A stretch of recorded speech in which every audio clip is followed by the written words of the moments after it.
Leonard Bocour. Leonard Bocour. Mr. This Bocour. is Bocour. And he stayed with the company. Then during the Second World War, he did other things, and he retired. And at age 66, he got ants in his pants. And he and my mom had a 200-acre farm upstate New York that they were living on, and also in Jersey and Tenafly at the time. They went weekends, and my dad said to my mom, "I really want to go back and start making paint." Isn't that amazing? He was 66, she was 64. So they gathered their belongings, their monies, their funds, and they renovated a 20 by 40 foot cow barn and asked my younger brother, much younger than I, 16 years my junior, was he interested in helping them start Golden Artist Colors, our own line of paint. So in 1980, in the spring of 1980, Golden Artist Colors was born, and now is, I think, the premier acrylic paint company in the world, but we also sell Williamsburg now, and we also have a line of oil colors, watercolors that we just started about 2 years ago. And here's some Williamsburg. And Williamsburg too. So I've got to have this So that's too. 35 years. Yeah, and a couple of hundred workers, and in 2002, by virtue of the mindset of my brother, and it would have been my dad and my mom, they're long past, the company became worker-owned. So it's an ESOP company. Oh, that's so amazing. the company That's of so 200 workers is all owned by the employees. And well, I've been a clinical psychologist for a long, long time, since 1970. My practice is in New Jersey, but I may be opening up offices here That's in wonderful. Hoboken. Maybe, if I have the strength. And in 1990, my brother said to me, "How would you," and Suzanne, my first, she's passed away, she was born in Paris, said, "How would you two like to open up an office in Paris and sell throughout Europe?" So just a brief anecdote regarding that, I said, "Sure." I told Suzanne, the French part was sort of enjoyable. Our kids, my son, Jean-Marc and Tanya, were grown already. And we figured out our numbers of debt in Tenafly, New Jersey, and what it would cost to have an office in Paris and a car and traveling back and forth. And I told my brother Mark at the time, I said, "Mark, I'd love to do it, but we'll bankrupt the company if you hire me tomorrow." So, but I did. I did it for 7, 8 days, some days 9 days. Every 4 or 5 weeks, I traveled to Europe to represent Gold, and I still had my practice. I didn't want to mess up patients, or maybe I did mess them up. And started selling Golden for about 1.5 years. My wife didn't know, and I stopped. But anyway, we're now represented in every nation of the world: Russia, China, everywhere you can possibly go. At least a shop or maybe a distributorship throughout Western Europe for sure, and obviously throughout the United States. This fellow here, Gamblin, is a very good friend of ours and a great line of oil paint. We think our Williamsburg is equivalent or better. It doesn't matter. And Bellini, does he know? Did he ever see you have these products? Yes. Mark did. Yes. So one day he didn't say he wants it, because we have a major display that shows historical paints, Bocour, Bellini. We probably have some Bellini, but this is such. How did you collect this? What are you, like a collector? No, this is how I learned. Okay, my first painting is right here. And your name, by the way. My name is Sherry Alamanda, and welcome to Seven Fine Arts. Well, All you right. met Mark. I guess he came. Yes, over the shop. no, actually, a few years ago, I'm looking to take what we're doing here. Yeah. Now, this is my first painting, which I created at the age of 12 at an art school in Brooklyn. And this is the first painting that everybody was taught. Yes. And my student Lily here today has just brought in her There's rendition Lily. of her Here. first painting, Yeah. right? Right. And that's the teaching Just painting that was used in this Italian style studio in Yes. Brooklyn. Yes. And this is all we used. We only use Bocour and Bellini paints. And so this is my first paint box. Going back, Oh, so when? I was 12 when I started painting. So this is 49. 1970. 1970. And I still use, okay, so if you see the painting up here of the woman in the window, Yes, I the got oil it. Sure. part of it is all these paints. It's all Bellini paints. Isn't And that Bocour something? painting Yes. medium. And now on the exterior part is all new golden pumice stone Oh, and yeah. golden crackle medium Oh, yeah. and golden molding paste. Yeah. So I am a golden girl. Well, the company, that's interesting that you use those mediums, because one of These are the mediums one that of we the use. strengths of the company from the very beginning.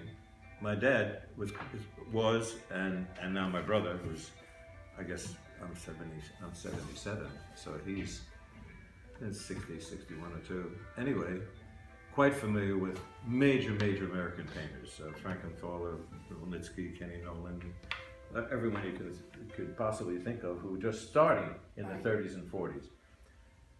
And as a consequence, the company has a worldwide reputation of having an intimate relationship with artists. And actually, the products you're just mentioning were typically developed because an artist would say, I've been putting sand in a medium and I wanted a rough kind of sort of granular sandy finish. Right. And we said, okay. And we made our first pumice gel. And that's what these are all. I call these the tactile paintings. Exactly. And I invite people, it says on here, please touch. Yeah. Because I want people to get the tactile feeling. So persons like yourself said, oh, we really like the fine pumice, but could you make something a little stronger? So then we made a medium pumice. And then someone came along and said, well, I like it a little more granular. Could you make a coarse pumice? So over the years, we made the first colored gessos, the first gels of all kinds. Gels meaning mediums, above and beyond colors, above and beyond paint with pigments. Mediums that allow you to sculpt hair. Well, we've got, I don't know, are you familiar with Open? Have you used Open? Yes, not only am I familiar with it, I was one of the artists. You gotta give me a card so we can send you, do you have any of our watercolors at this point? No, I would love that. Well, let me have the card before I go. I worked with John Cosby and Pierre, all of those guys. Yeah, so make sure I get your card before I run across the street and try and talk to parents about pea training and caca training. So anyway, the company is, we're quite excited about it. And I just an aside about Golden Artist Colors and its relationship with painters throughout the world. We happen to have a magnificent residency that we started in 2002, where artists come from all over the world. They spend a month at a time, and it's a unique residency in that we have a magnificent barn. You just look at Golden Artist Colors. Excuse me? What's the place called? The place is called Sam and Adele Golden Foundation for the Arts, but if you go to us to goldenartistcolors.com on your web, just Golden Artist Colors, it'll come up and there'll be a link for the residency. We renovated an old 1820s cow barn into 3 magnificent studios, huge studios, and 3 beautifully set up bedroom facilities, big common kitchen with the latest Sub-Zero refrigerator, whatever, for artists. But getting back to our relationship with painters, many years ago in the 80s, a world-renowned painter named Paul Jenkins is the fellow's name, studios in Paris and Saint-Paul-de-Vence and in New York. He sent us a sample of a green sort of like a Naples green. Anyway, he said, could you make me a gallon of this? I'm using it for my paintings. He used fluid acrylics. He made huge, big canvases. Canvases that could be 5 feet by 8 feet. And he just poured fluids on the canvases. Anyway, so we made this green, and after the green was made, my brother said to him, Paul, this green is so lovely. We don't have a landscapey green quite like this. We have other greens, but something that landscapers would like. So we said to him, we'd like to make this paint for our regular line of colors. This is an example of how we've incorporated artists' needs in. And Paul said, great, but for 1 year, don't make it public. I mean, it's his own affectation. My brother said, fine. And then my brother said to him, would it be okay if we called it Jenkins Green? Now, just as an aside, we obviously don't have Martha Washington red and Stallone's purple. It's the only color that has a name of someone on it. What happened when I would go overseas, and salespeople have done it since then, to give substance to our relationship with painters, when they look at the color chart and they say, oh, this Jenkins Green, how did that come about? So it was a way of identifying how we've spun off any number of products for artists because of their suggestion.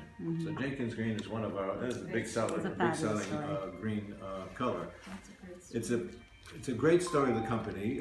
Obviously it was family owned until it became a workers owned company. And we have about 200 persons who work there. It's on about 180 acres of farmland. It's just all that's around. Oh, you have been there? You've been to the factory? Years ago, about 10 years ago, Yeah. my goal has been to take what I'm doing, and on this wall over here, if you see the portrait on top, she's 10. Her. Yes. the Right. blonde Oh portrait, yeah, I she's see it, 10. yeah. So my goal has been, for the last 10 years, to try to take what I'm doing here and get this into a television show. Yes. That we could get out into, because there's nothing about art on TV. After Bob Ross, Bob Ross, there's nothing. No, and there isn't anything. Yeah, and I'm having this wonderful experience with these students, and now we have this great space. Yeah, a lovely So space. I came to speak to Mark about a program, and I've got the pitch done, I've got everything done, Yes. and we were talking to Golden about potentially sponsoring it Yes. to help us to get this So going. it went to a conversation It and went to sort a of, conversation, and then it ended up going down the tubes. Yeah. I was a single parent, Right. took a day job, and then 3 years ago, after the hurricane, was married that weekend. The Right. company I worked for washed away. I was vice president, right, and my husband said to me, "Why don't you go back to doing what you love?" Right. And so since then, I've had my work exhibited. One of my first pieces was just in a museum, Yes. and that's as you play there. right. So to go from my first painting at 12 to bringing it full circle to now being in a museum, and I've been using golden paints along the way, and this is all my work up here, Yeah. and now to have a student work Mhm. here, where this is her second painting, the trees. She's never This painted one here? before. Yes. Yes, She's never painted it's before. lovely. And the woman over here has drawn before but really never painted, and she's getting ready to do her first show at the Art Expo. Well, you ought to give serious, I don't know if you're serious thought to at least making application to the residency. I think my students would shoot me if I built this space and then left for a month. Well, they're That month long, nice. but what I wanted to say, there are 2 residencies in the world. There are residencies all over the world. People go away and go to a place on the coast, on Cape Cod or Paris, France, and paint and meet other painters. But our residency is truly a schooling, because the factory of Golden Artist Colors, where the products are made, is about 150 yards from the residency. Yes. So when residents come, their first 4, 5, 6 days, they're literally at the factory working with the chemists who make Oh, that's paint, great. It's great. seeing how paint is made, and able to then, they typically come with a project that of some idea of a color or a medium or a finish that they've always wanted, and we make it. I have it. Okay. I know what I want. I know what I No, we want. make I know it. what I So want. the idea of persons who apply, we ask them very specifically, if you come to the Golden Artist Residency, one of the, not demands, but requirements is, you're just not here to paint, but you're here to possibly experiment and come up with That's products, amazing. not that we would incorporate, but that you want. So persons sometimes are interested in a different finish, a different varnish, a different drying time, a Okay, different baby. color, a different kind of gel that they can do X, Y, Z with, or collages with a different kind of paint, whatever. And so Golden Artist Colors Residency is truly an educational experience. You just don't stay in your studio and paint. The only other company in the world that has something, but it's for sculptors, is the company that's world famous for toilets and bathtubs, Kohler. Cool. The Kohler company out in the Midwest has a huge, it's mile-long factory and huge urns, and their sculptors come to learn how to make porcelain, how to make the materials that sculptors might want to use. So Kohler is the one company in the world that has an artist residency, but for sculptors. And Golden Artist Colors has a residency for oil painters, acrylic painters. Now we have 2 persons there, or they just finished, who were basically photographers, but use their photography, the photographs, and then refinish them. They do stuff, okay? Yeah. Yeah. That's it. I said they do stuff, and I'm not making jest of what they do, is because one of the wondrous things, and you're one of the persons, and you all too, every time a new resident comes, I've said it to them, I frequently I have a farm about 2 miles away from the factory that I've had since the 70s.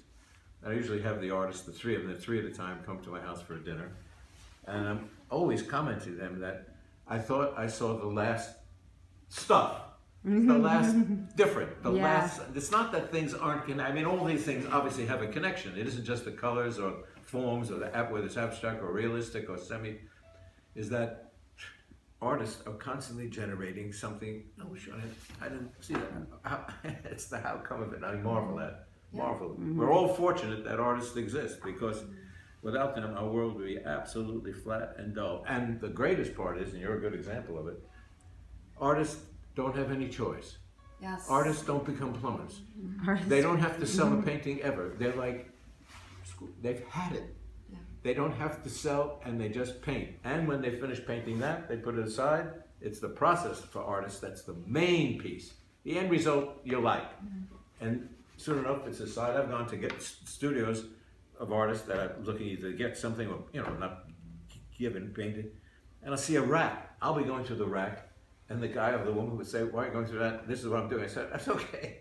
But those paintings they're finished with, and the next piece is where their energy goes, the next creativity. The process of making a painting. Yes. It's like the process of finishing a sweater, the process of cooking a pasta sauce. Process of writing In a the book. end, you enjoy the sauce. It's the making of the sauce That's where right. the real energy goes. It's the same way with teaching. It's the same way with what I do in my office.